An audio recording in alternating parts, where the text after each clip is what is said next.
Black Lives Matter. Black Lives Matter.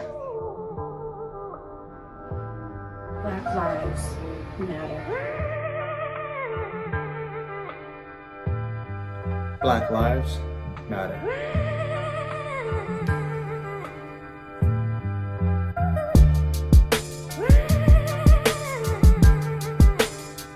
Hey, you guys, good afternoon, good morning, and good evening to you all. Welcome to another episode of Wooden Table Talk.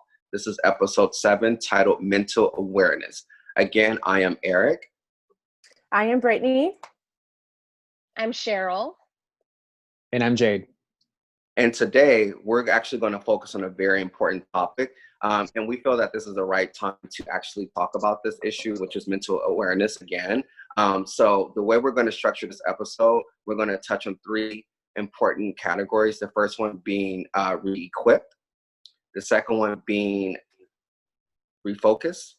And the last one will be Fresh. So let's start the conversation off, guys, and get it going. Yeah. Perfect. Yes. So before we go into those topics, I wanted to kind of just tell you guys or tell the viewers what mental awareness means to me and kind of just get into the root of it. Like, what the heck, right? Why do we have mental illness going on? So mental illness to me is being born in a society that is sick and spending your whole life treating the illness instead of curing the illness.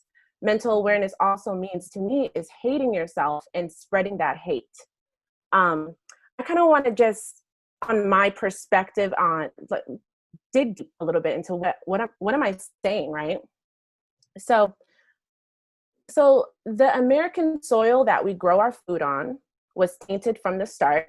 We are constantly being fed lies, okay? As children, we were brainwashed into thinking we were born as slaves and we were really enslaved, okay? Instead of being taught our true history that began with when we were kings and queens and the first people to inhabit this earth, these teachings were the first seed planted into Black young minds like my own and branched off into misguided ideas and thoughts which evolved into self-hate. So, yet I was just a child, right? But I knew that I wanted my skin color to be lighter. Everyone around me was light-skinned, from family members to friends. From the notation of seeing everyone else who is different from me all day long, than seeing myself in the mirror as a darker skinned, I felt different. I didn't know my true history. I didn't know the power that my skin had. I didn't know that my ancestors and many queens who looked just like me. So the color issue stayed inside of me until my adult years, and that in which I learned my true history. So now you can see that what you're taught by this society at a young age can literally change your mindset, and the mindset could either stay with you or you could spread it basically to others. Mental illness is America to me, okay? So let me say that again. Mental illness is America. We all walk around with false, degrading thoughts and constant traumas we see, hear on social media and experience. And we think that's normal. We think just that we could just treat the illness by disregarding the thought, but it's still there. So the real action is to cure ourselves from the American mental illness by loving yourself and knowing your true history so that you can love and have compassion for others. Right. Beautiful. Love that. Perfect. Yes. Yeah. Well put. Had to go deep real quick because I'm like, this is serious. Right. Okay? That's perfect. Like, let's get into it. Yeah. Yeah. No, definitely. It's Love like, I mean, the way I would define it is the suppression of expression and the suppression of your true identity. Like what you said, Brittany, knowing your roots, knowing who you really are and your value. And I think that comes along with, especially as Filipino Americans, you know, we've gone through like the Filipino anti-sentiment. We've been known as savages. we were also, our ancestors are indigenous tribe of the Ayiti who are Black, you know, and for the longest period of time, we've lost that identity. We lost that native value that as we grow older, it plays around with how we are conforming to society. I mean, a lot of the times our parents have taught us to keep our head down, you know, be civil because of what we went through. You know, back in the days during the Filipino anti-sentiment, we couldn't sit next to a white woman. You know, we would have been in trouble. Some of our kids were put in human zoos in New York.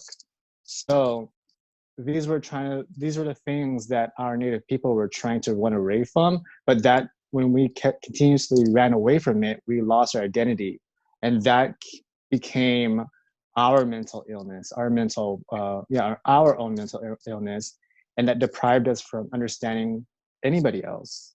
So that's how I define mental illness within my group, but also I believe that it connects with everybody else, you know, just having that identity. Absolutely. Right. Absolutely.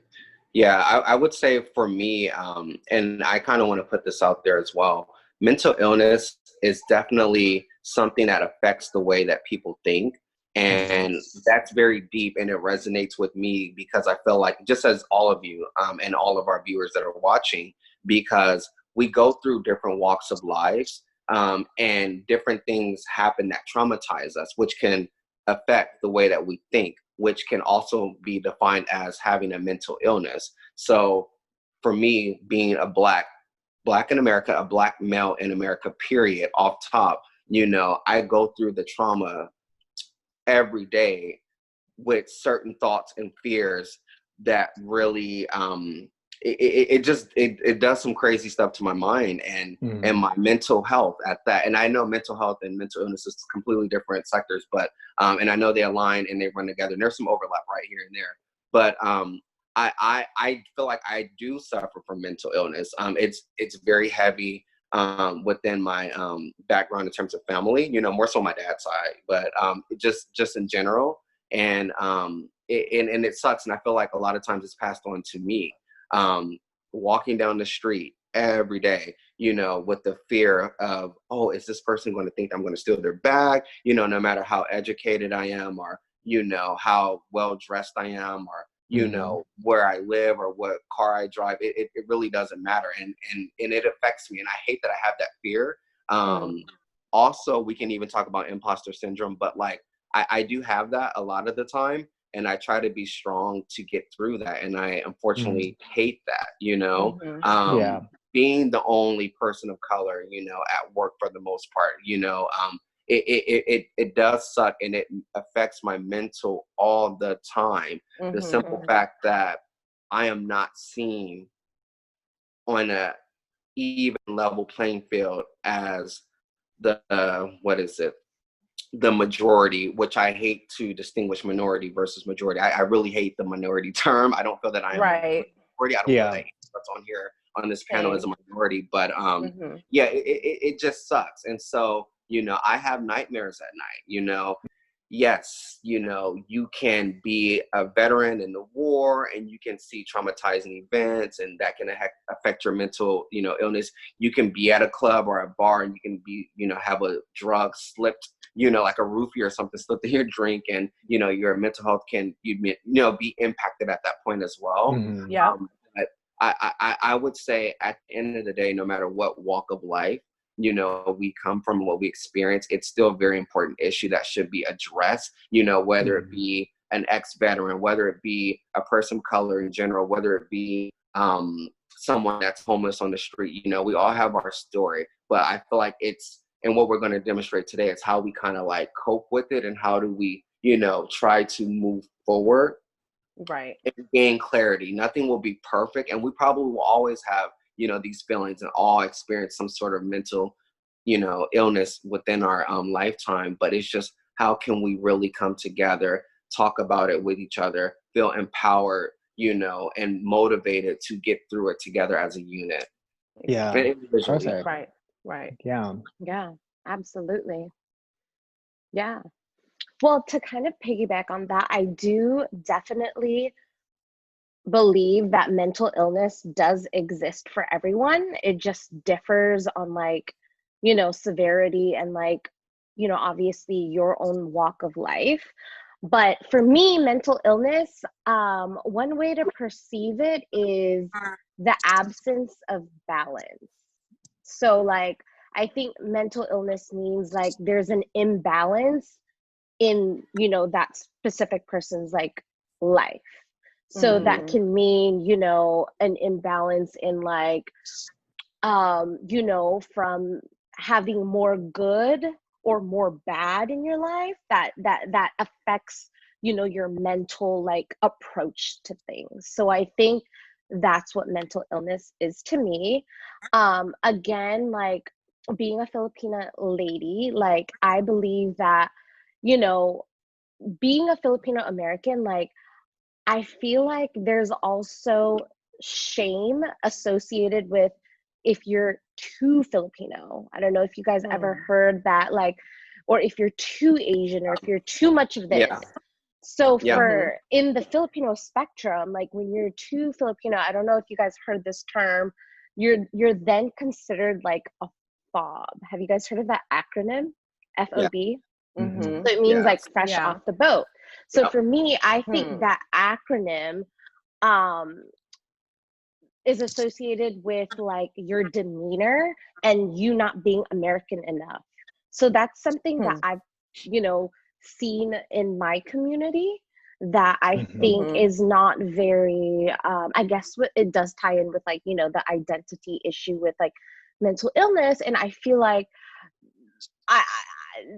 when people are identified like, in a demeaning way, I think that really does affect with someone's like, like thought process and I do emphasize on the importance of, being open-minded and care and genuinely loving and caring for other people. Because again, like we have to shift like our focus on being more like, sorry guys, hold on, I'm like losing track of my It's okay. thoughts.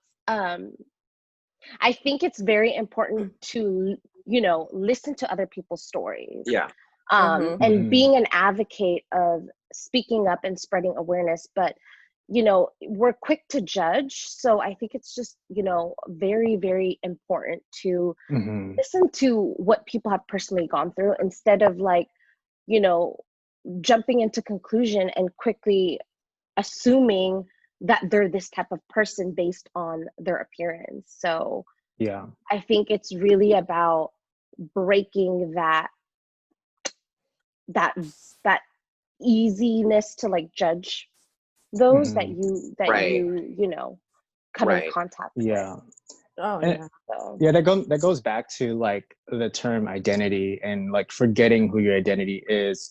A lot of one of the biggest things within our culture, in the Filipino culture, is colorism, and that's something that we need to talk about, because on both ends, one side think they're completely right because it's the modern and Western belief of being accepted. And there's another side where it's like, no, we are dark skinned, we're dark brown. We are, we like to eat with our hands, and a lot of Filipinos are like, no, that's savage. That's blah, blah, blah.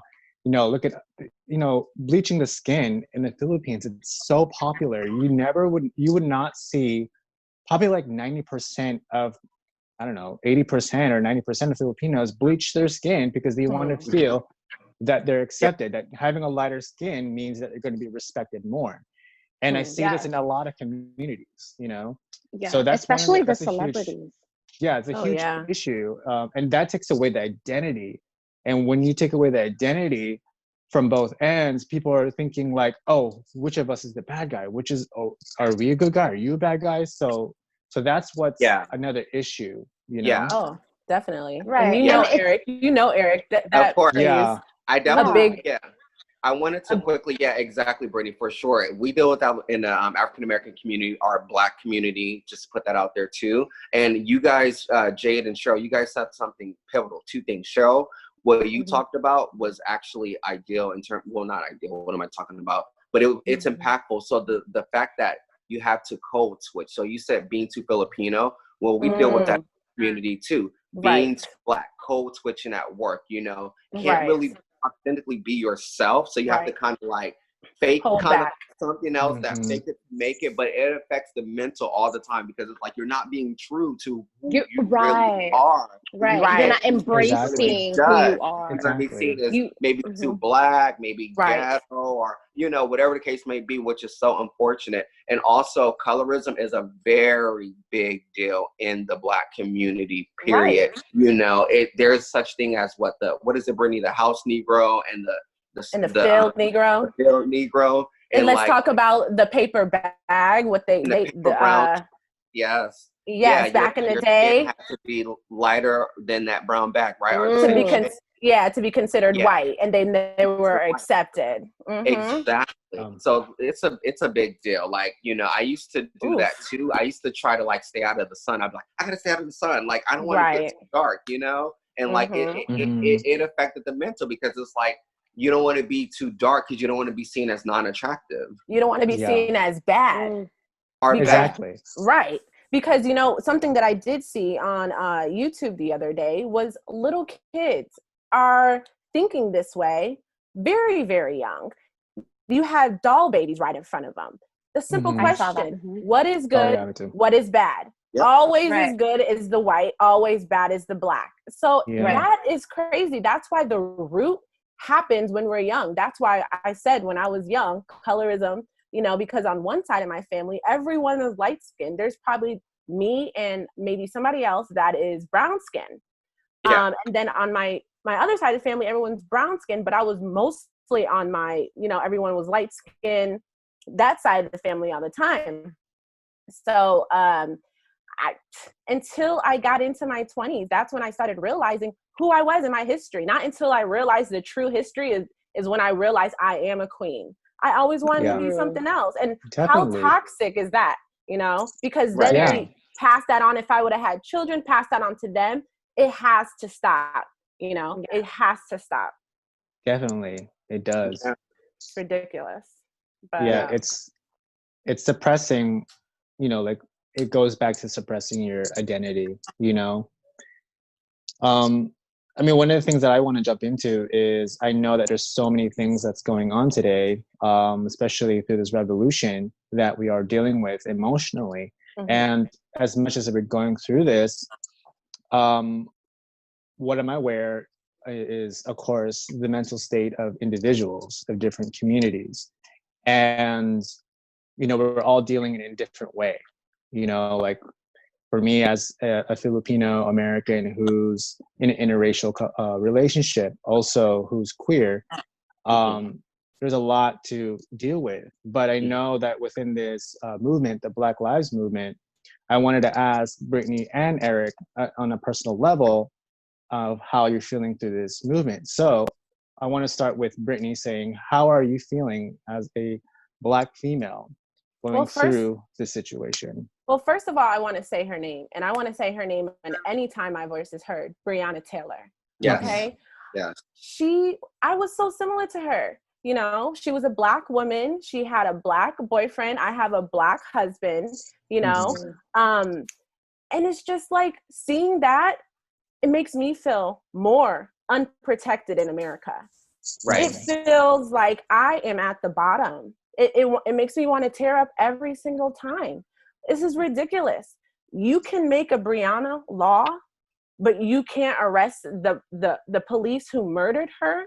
Right. You know? Right. How does that make any sense? So how does other Black women feel? You know, it's just I can't fathom. So growing up, my dad always said, Brittany, you have 3 things against you. You're Black, you're a woman, and you're young. And as a young child, I'm just like, yeah. But the older that I get, I'm still young, and I'm seeing it, like Eric said, in the work field. feeling suppressed, feeling that you're overseen. Like no one sees you. They see your hairstyle, okay? They want to say, oh, your hair is different. Oh, this. They pick out those things, but do they pick that out on everybody else? Why do we have to stand out that much? Why when we do a good job, it's glorified, like, oh my God, so surprised. No, we are very smart individuals. Exactly. So we have to relearn that Black women matter. Black male matter. It doesn't have to be this scale. Like, I choose the Black man over the Black women. Right. There's justice for the Black man, but not the Black women. Right. Right. Right. Right. Definitely.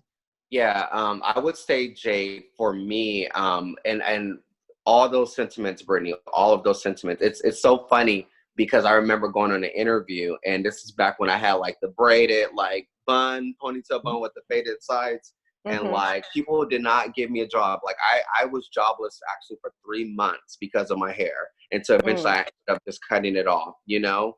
And I loved my hair, but the fact that I was literally targeted because of the way I looked, you know, and I didn't fit, you know, what is it, the quota, or like what they were looking for. I didn't fit their culture, you know, their bro culture, even as a Black person, because they have the definition of what the bro culture, or, you know, whatever the culture is for them looks like, and whatever type of person of color that they want to fit within that that work environment or their culture. But I will actually like to say another name that actually was just killed recently, unfortunately, Rayshard Brooks, that was killed in Atlanta at the freaking Wendy's drive-thru. Right. Yeah. So if we can just have like a 3-second moment of silence for him, and then I will continue. I'm sorry. Definitely.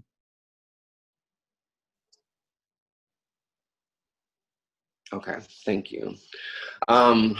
So it's hard, you know. I feel like this. I feel like I'm fed up.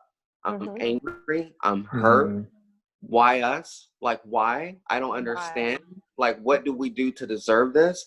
Why is this happening for decades to decades? And we're so sweet to everyone, you know? And if one person does something wrong, why are you using that as a scapegoat to judge all of us? Why are you using what you see on TV to judge all of us? Like, for me, Black is not a monolith. Like, we're all different, you know? Well, there's different variations of Black, as it is in the Filipino culture, like in any other culture. No one is the exact same. So I'm very frustrated, you know. It's been very hard to focus, very hard to focus. And there's so much I want to go into that. Exactly. I can't, but it's just hard to focus. It's hard to work. And this is something that's just been done to us over and over. So I'm happy to see allies, so to speak, emerge and, you know, kind of jump on the bandwagon. I'm trying to refrain from saying this, but sometimes I kind of feel like it is. Like, a lot of them are either doing it genuinely, or they're also just doing it for like a party or for a bandwagon, or just because it's like a whole movement. They don't want to feel left out. They don't want to be left out. But I'm happy that this has sparked some type of attention. But I was talking to my mom earlier today, and I was like, I just wonder, honestly, how long will this last? Like, will we see a difference? Will we see a change? They talk about the police makeover, right? If someone is going through like a mental breakdown, instead of sending a cop with a gun, they're actually they're supposed to send a counselor or some psychologist that actually is qualified to deal with the situation at the time. My thing is this: that's great and dandy. But why the fuck did we not think about things like this a long time ago? Exactly. Ooh, talk about it. Why do people have to constantly die for a reform to be proposed? To even be proposed, right? You know what's crazy? I'm gonna send you guys this video, but one of my friends sent me a video yesterday, and it was, I guess, in comparison to Rayshard Brooks. But what happened was, there was a white guy, and he was somewhere like on the highway, and like he had like a debate with the police officer. It was 2 cops and then just him by himself. Why did he steal the baton from the police officer beat the male police and the woman police, beat them with their own baton. It didn't stop there. Got in their police car and drove off and left the two cops there. They didn't pull out a taser. They didn't pull out a gun. And he actually took the baton and beat them both. But then you guys just killed this black guy at Wendy's. Right. And the war has been set. It's been declared. And it's hard. It's really hard to come to grips with that, to get prepared, to get ready. But not only do we need to physically get ready, but we need to mentally get ready for the shit that's hitting the motherfucking fan. We need to stop being in disbelief. That's the first step. Believe this shit because they're doing it to us. They're killing us. Right. Yeah. It's getting too much to the point. I wouldn't say that as a Filipino, I can't say that I could relate, but I know that I do know the understanding that they're sisters, they're brothers, they're mothers, their sons, you know, my partner, you know, and every day it's so fearful. Sometimes I try to clear my mind, refocus to have that mental strength, not just for myself, but for him, because I know that I'm not obligated to go to this war. I mean, this battle, I'm not saying that I'm obligated. I want to, and I need to. This needs to change. You know, it has to change. And there's a thing that somebody said, what's gonna happen in the next 6 days? It's a battle between what's gonna happen in the next 6 days, then what's gonna happen in the next 6 months. Are we still gonna be here, or are we gonna change? Right. So, like what Eric said, like, you don't want to say where it's jumping onto the bandwagon and doing, take advantage of this. Like, I'm not talking down on Pride Month when we celebrate Pride, but a lot of people have used it as a benefit, as to just get drunk and party and everything like that. You know, and I don't want that to where this revolution is going to go, for this change to go. You know, let's keep focus. Exactly. Keep focus. You know. Yes, you're right, Jay. I was gonna say it doesn't even matter at this point about. I think we're evolving from the selfie stage, from the selfie, whatever you want to call it. Because come on now, how many people do you see posting selfies now? Literally, it's all about, like, you see celebrities, but fitness. You look kind of like, really? That's what you want to do right now? You know, Mm-hmm. without judging, but kind of like, really though? Like, there's crazy stuff other things that you could be teaching, people about, and you want to post a selfie. We see you. It's like, it opens such a new playing field. And I think I love it because it opens up such a new playing field. And this allows us to figure our own identity. This allows us to really say, hey, fuck the system. Let's figure out about us. Let's figure out our culture. Let's talk about our culture. Let's share, and I think that's what's important. And that's what's for the past.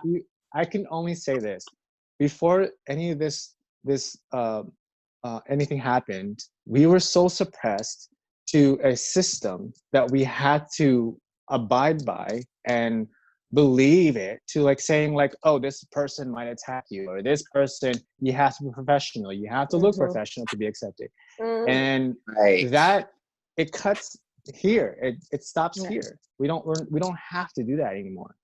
And we can be that example for this generation, but we have to be consistent with it. Right. And you have to allow yourself to actively put yourself in the position to be a part of this, to hear about people's stories, to listen, to genuinely love and care for one another, because that type of movement is powerful and more meaningful than just doing nonsense, things that you said, just jumping on the bandwagon and causing violence and all that. Like, it all comes from like genuinely wanting to make a difference and having that have a lasting impression. So you actively, that's your responsibility. You know what I'm saying? To actively put yourself in that position to make a difference. And that needs to be consistent, especially in the next couple months too, like what Jade said. Like it needs to be consistent. It can't just be like, you know, you can't be passive about it too,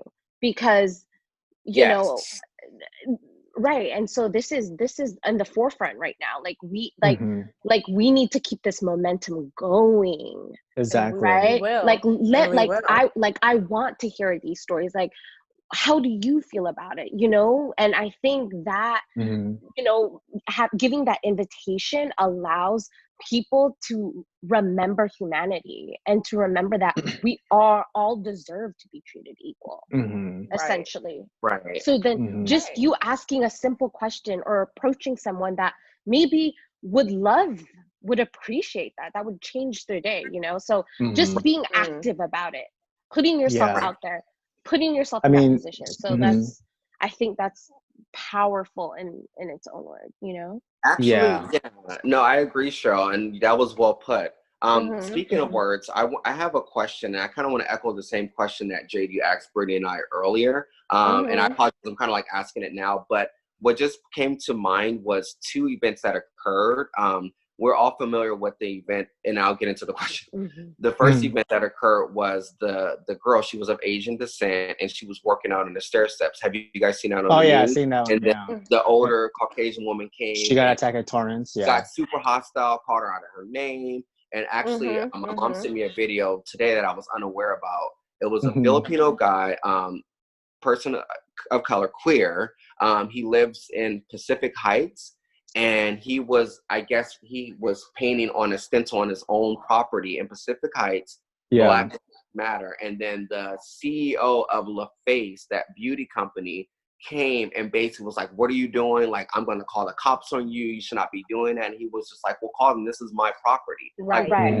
Out. So I bring these two events up because I feel like it's happening to a lot, just people of color in general. So I kind of, you know, see how you're feeling, like what are your thoughts and how are you refocusing as well? Right. I mean, just seeing those videos, I feel it angered me a lot because as much as we want to say like, hey, listen, hear us too, but we know where we stand at this point because there's a lot that we need to get out of as Filipino Americans. You know, we've as individuals, we kind of been, like what I said, like torn away from our identity because we had to abide by from certain values and the way we were raised. And sometimes, like today, I'm not gonna lie, like for quite some time, I was going through therapy because I was always angry. I was angry for 2 years. I went through anger management because I couldn't figure out who I was, what I was doing, this and that. Until I figured it out, I was like, I need to step away from how my family raised me and identify myself as a queer man, as a Filipino American, as a person who loves, you know, what I do. So when I saw those videos, I was telling myself like, why aren't they doing anything? Why aren't they saying anything? But it clicked in my head like, oh, okay, I know why. I know why. But at the same time, in my head, it's like, we can't allow this at times because communication is key.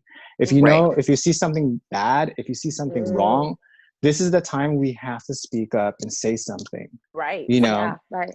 And I think that's one of the things that us Filipino Americans in our community are trying to come together. Because another thing also is, a lot of us Filipino Americans, we don't want to associate with other people, other communities. I mean, our uncles and aunties and sometimes our grandmas and grandpas sometimes don't allow it. I mean, sometimes they don't think that's okay, you know? And or they favor their own.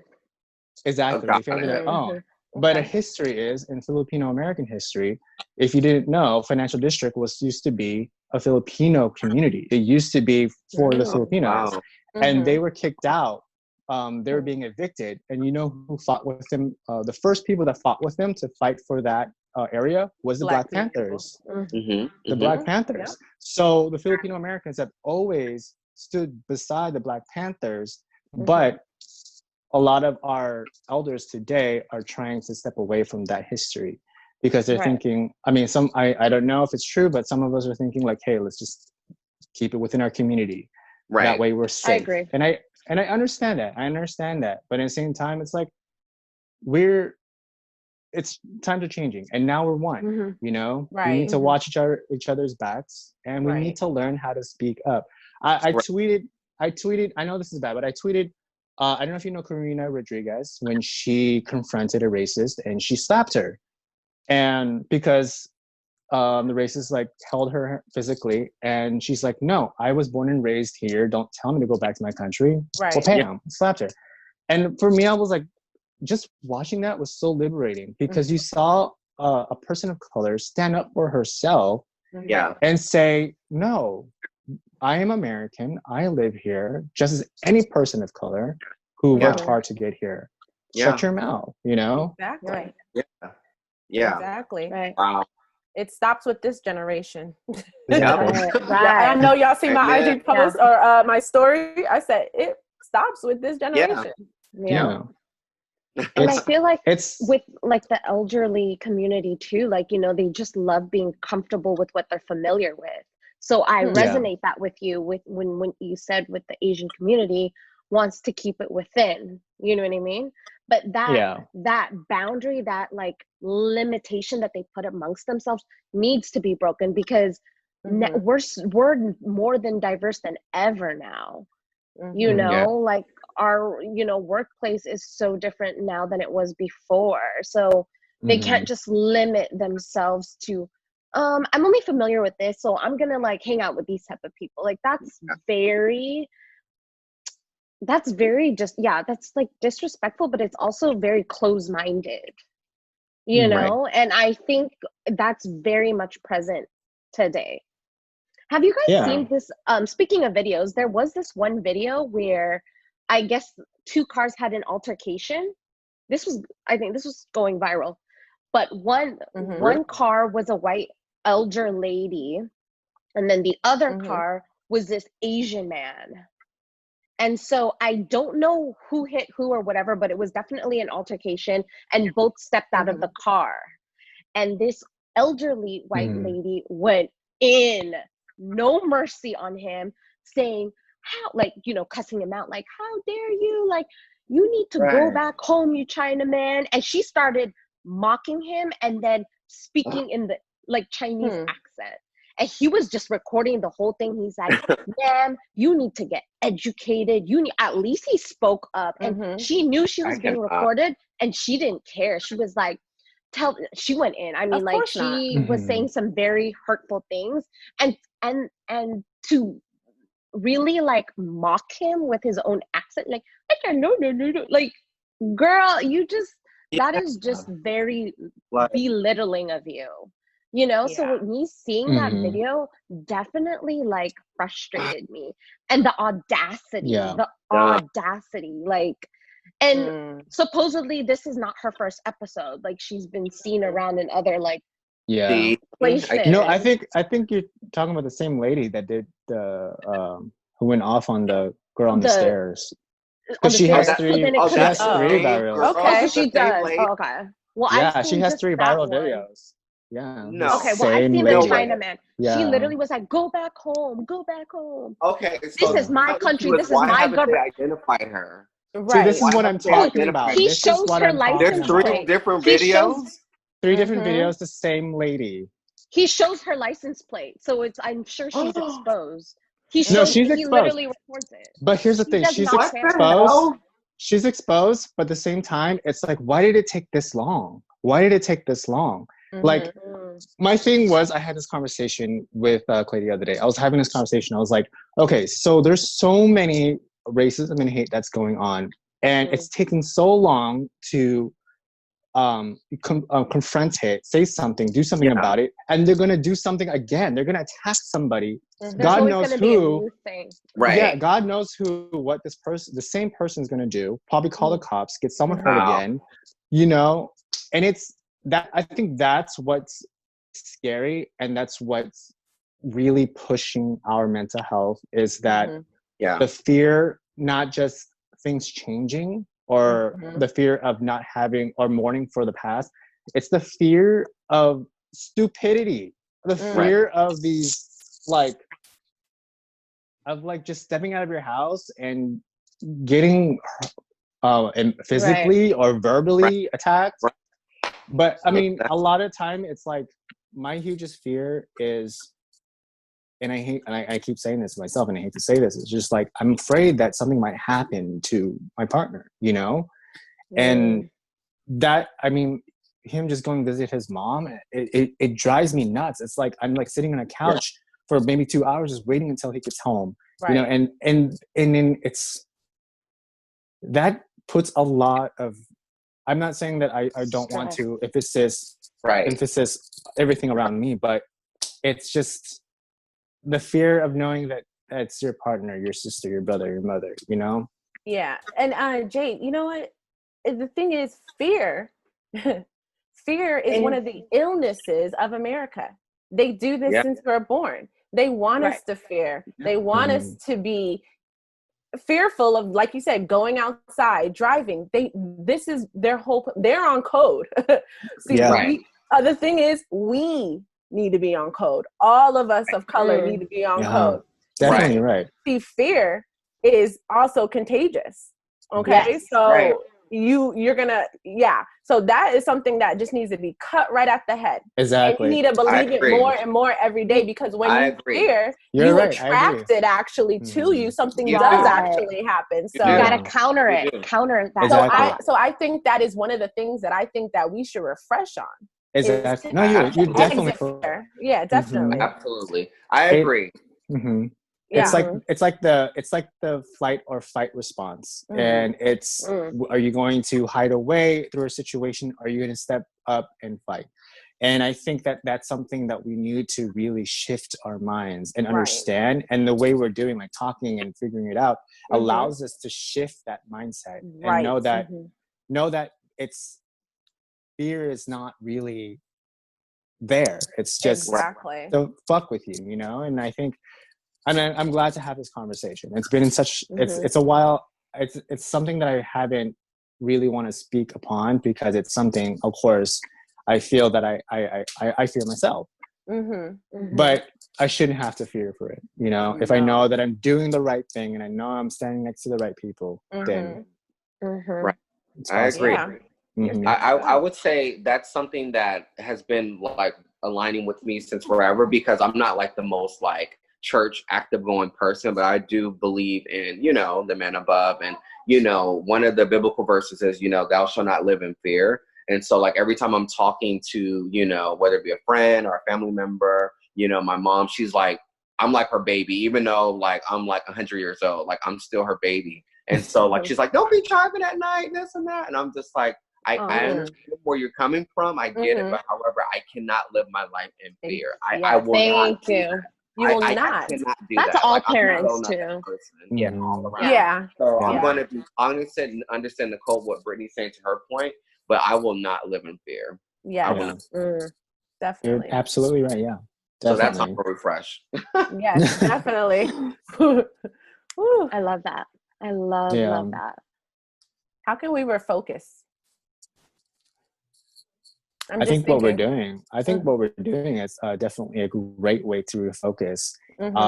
It's, I think, the root of really figuring out, I feel like everybody has some sort of mental illness, some sort of way, whether it's anger, whether it's a suppression of depression, whether it's anxiety, you know, any form is it's something that needs to be talked about. And each and one of us does have a tidbit of something.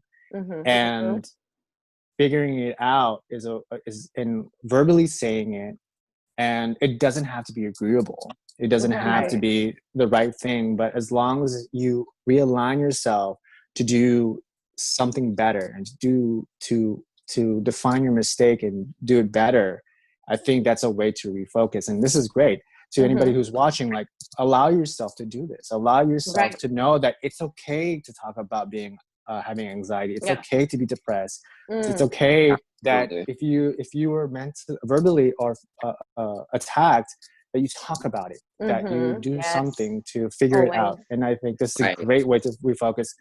And I mean, that's what I would define as refocus. And I would also add too, when we brought it up, see a psychologist. I know as people of color, like in our communities, like it's looked down upon to see a therapist that can actually help you with your problems. Right. So, Yeah. see your therapist, see your psychologist, like be open to that so that you Yeah. can stay on track and gain that clarity that you need.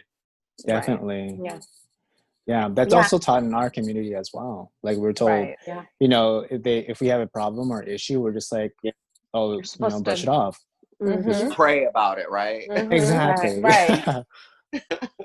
And that And is just to add on, treating the illness when you suppress it. So now Exactly. we're talking about curing it with actual physical things, tangible, seeing a therapist. I just wanted to add on, Cheryl, before you go, because a lot of things of being refocused was already mentioned, you know, staying on code. I want to keep on saying that, staying on code, because the white supremacists are. White people are. Yeah. So we need to be on code, okay? And let's continue, like we said earlier, to stand united, okay? And I just wanted to add this. We need to keep on supporting Black businesses. This comes up in waves, you know, when someone dies, support Black businesses, and then it's okay, yeah, I'm back at Wendy's. Okay, yeah, I'm back at whatever, that Starbucks. Okay, no, boycott them mugs, because guess Sorry, what? Starbucks canceled. Because guess what? We're hearing about it. Okay, Yeah. now it's shame on you that you heard about it, but you're still supporting it. What does that say about you and how you view yourself? Okay, but the last thing I want to say is a fact that I seen on Instagram. The 40 million melanated Americans spend 1.1 trillion a year. Now, if we spend 1/3 of this with each other, we'll all be millionaires within 2 years. And you have to literally break that down, because our dollar, they want our dollar. We give them our dollar at no thought, because we don't talk. We don't do these things. We don't do anything. And it's like we're robots and we have no mind. So that's why they're killing us. So stay on code, spend your dollar with your people, and let's save some money and build our own new land. I'm sorry, that's all. Definitely. I'm fed up, Okay. Can we just fed up. All the bull out. True. That was beautiful. That was beautiful.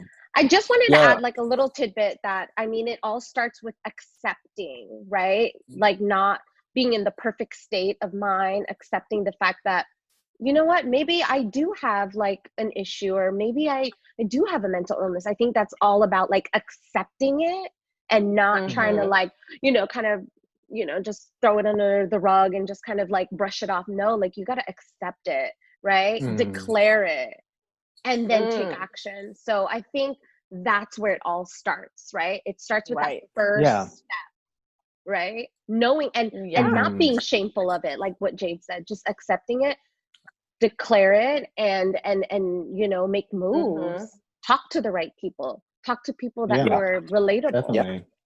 So I just wanted to add that. Yeah, absolutely. Yeah, absolutely.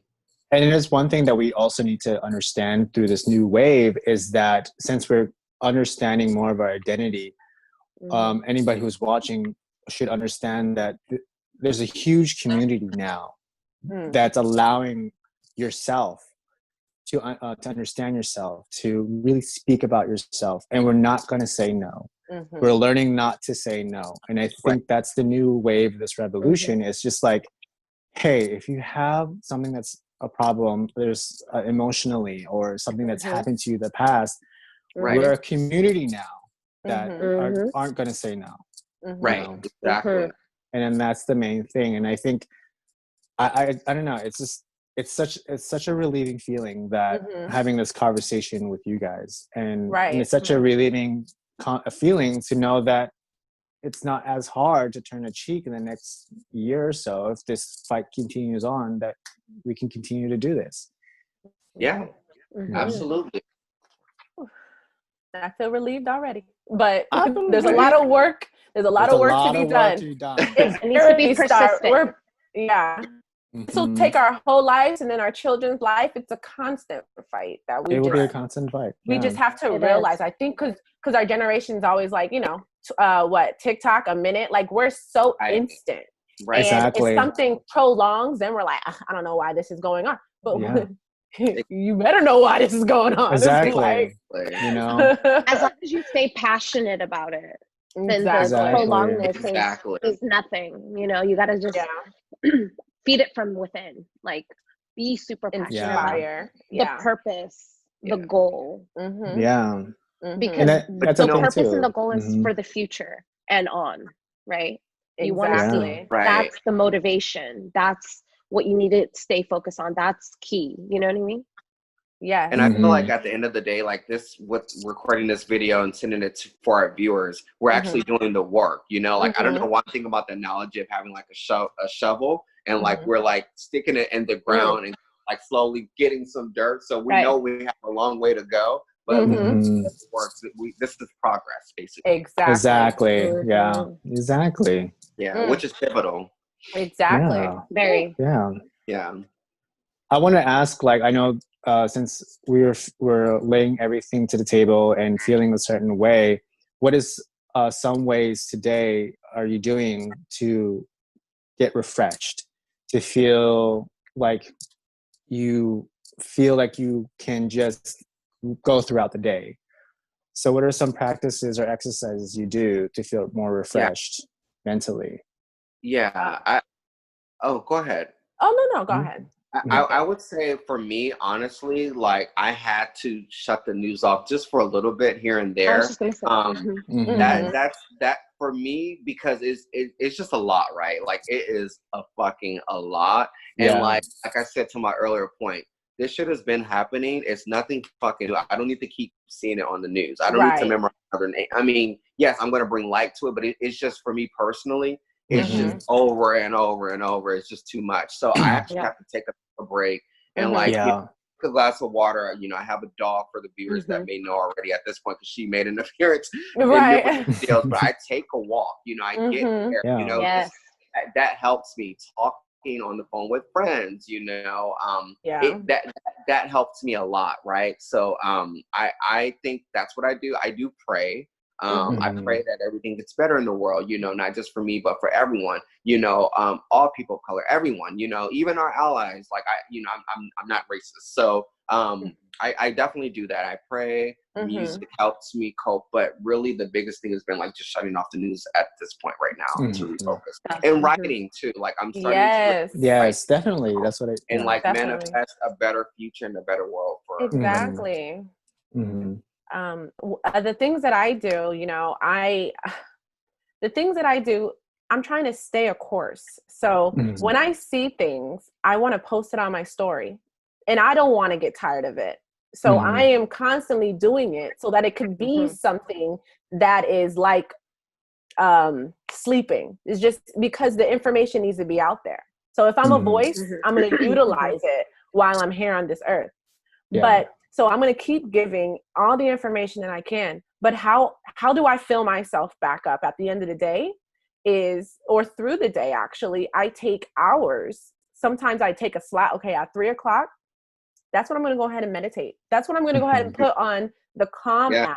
And if you guys, you know, if our viewers don't know, you should definitely download the Calm app. There's a 7-day trial. And then it's like $65 a year. Right? Yeah. But it has everything on there, from nature music to therapy to meditate. How do you meditate? So just even turning on the nature music is just, and breathing. Like we forget to breathe. Like we're all probably just holding our breath right now.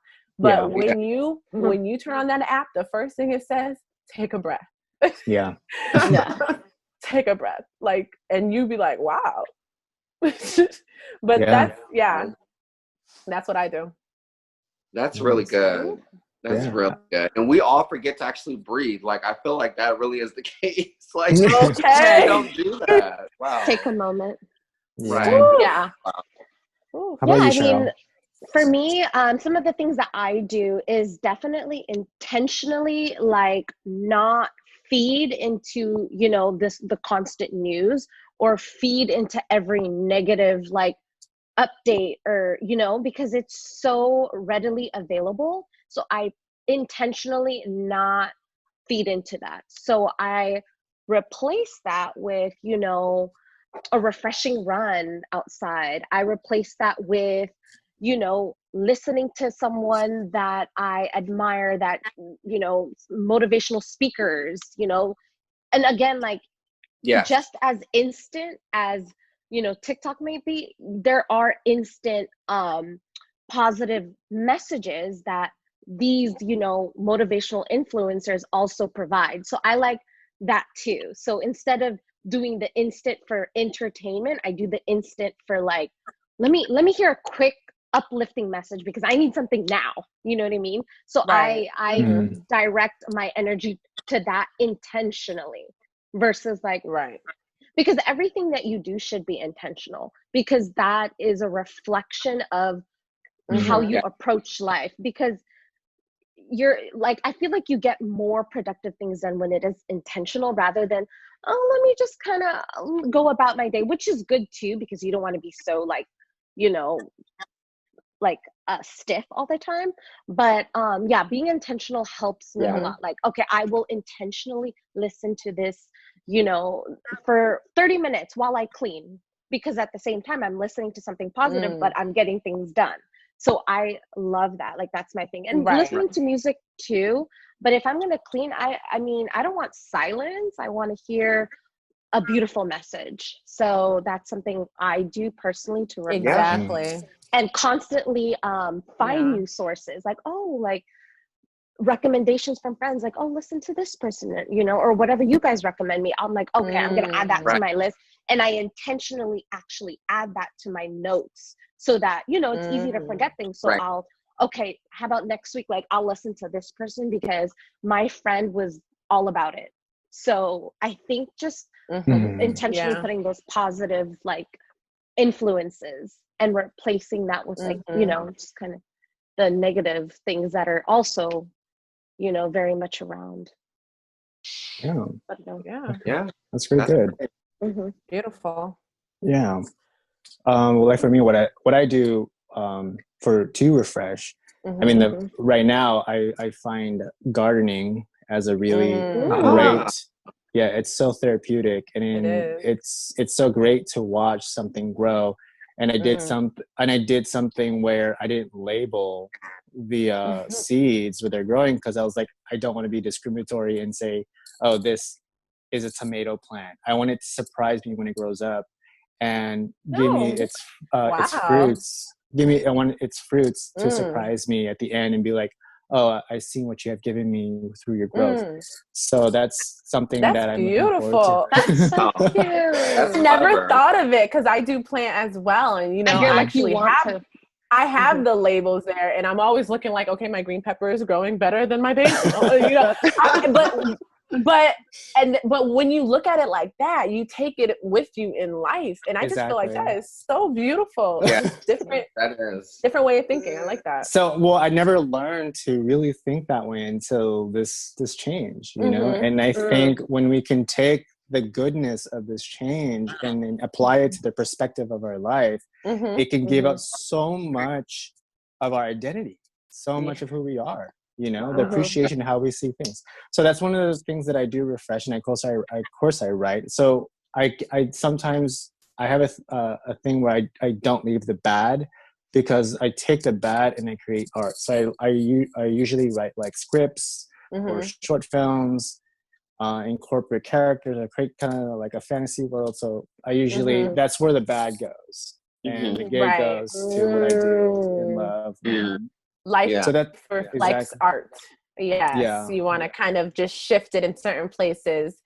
Yeah, I totally get that, because like I don't watch cartoons, but I like to create cartoons and the voices and whatnot, because it's kind of like, I don't want to say an escape, but it is something that you create, and you're laughing and you're incorporating maybe how people treat you or things you go through in a funny way, comical way. Yeah, it's so relieving, because you're creating it, but then you're also like laughing, and it's not stressful. See, we need to do things that are not stressful and that create fruits. Yeah. Absolutely. Yeah, definitely. So that's some of the things. And of course I exercise, and play games. And I usually just play games or watch like Disney shows. Disney Plus. Disney Plus. Right. Love Disney. I know. Yeah, But so it's there's a not lot. but it's not the same when we were younger. Yeah, it's not the same. It's, I I mean, it gives you that know. nostalgic feeling. It gives you that feeling. I mean, know. Definitely. I know. I wish it. I hope it opens up sooner than later. Disneyland. It has to Yeah, be. Disneyland. Yeah. Oh, okay. Disney World's fun though. Yeah. I have yet to go. I have not gone Definitely. yet. So there's a lot going on. I'm glad we're able to refocus and talk about what to do to refresh. How do you feel about utilizing these tools to re-equip yourself to go back into the battle? I mean, we want to know that we continue this battle, that we continue the same energy, continue with the same mindset, and stay focused. What are some things that you want to tell people, our viewers, or people who are aspired to continue this fight, how to re-equip themselves to continue this battle? I want to say we should definitely equip ourselves with knowledge. I'm seeing a lot of videos of Black men being pulled over and they are checking the police like, look, X, Y, and Z. And you know they studied the law. And it's just like, wow, this is really making other people want to know the law, which we should. Why are we walking blind in a sense? Because they could say something totally wrong, arrest you, make it seem right, just because you are not knowledgeable. You know, I'm seeing constant videos of like 5 cops just walking away because the guy knew his shit. And I'm just like, tomorrow I'm about to open up a law book. Like, and basically arming, so what do I say? Arming up your mind, because people are, you know, you arm up, get guns, whatever, but you need to arm up your mind first to even use that gun, to even know when to use it, right? So Preach. that's the first thing. Knowledge. Yeah, definitely. Yes. And I think that for us to gain more knowledge, retain it, it does start with refreshing and refocusing. So you can leave an open space for that knowledge and know how to tackle with your character and with right purpose. So yeah. How about you, Eric? How do you feel about how to re-equip yourself? Yeah, definitely agree with Brittany. I mean, knowledge is power. So definitely, you know, you have to equip yourself with the necessary tools. And again, going through, that's why it's so great that we're going through the refocus and the refresh to get to that re-equip point, right? So you have the essential tools that you need, whether it be knowledge, whether it be confidence, right? Because I will include that too, just being confident and making the decisions that you're making to re-equip whatever situation that you're going through is key, you know, and it will help. And of course, I've been saying this, but like a psychologist or a therapist, I mean, if it's in any of the categories that we've covered, but like, it's so essential to really see, you know, because you need to be able to talk it out. And if you can't afford one, hey, your friend that you trust, that, you know, you can really, you know, talk it out and like really have that like dialogue. Oh my God. Sorry, you guys, my phone just rang. It's all good. Yeah. Talking it out, like do what you need to do. But of course, knowledge is power, so that you can affect change that you seek, you know, on a daily basis. Definitely. Yeah. Agree. Definitely agree with that. Agree. Yeah. Totally I agree. Knowledge is power. And once you have that power, like, I feel like you can reevaluate after the fact, right? You can reevaluate your thinking and judgment process after you've been well equipped with knowledge and education, right? Like, you know, whatever resonates with you with this movement, like if it's law, or what resonates with you might be educating yourself more about, you know, history or something, like whatever it is that resonates with you. Now, when you have that under your belt, I feel like you could reevaluate and then make a powerful change, because you're relearning, you know, intentionally. So I think also that's how I would re-equip myself. And also, again, like going back to like what I said earlier, is just kind of re-equipping yourself with people's stories, like their personal stories, and just kind of like really listening to what they went through. Because I feel like when you have that, it makes it more of a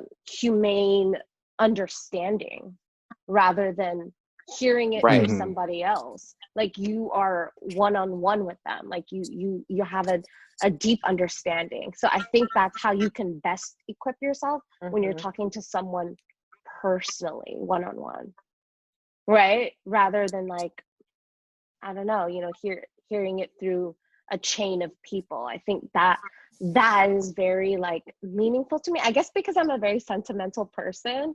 So I want to hear it for myself. Like I want to get to know this person. I want to hear their story, and then I can share how I feel. And I think I don't know, it's just, I think that would be like a really beautiful movement, the more we just hear each other out. Thank you for watching our mental awareness episode.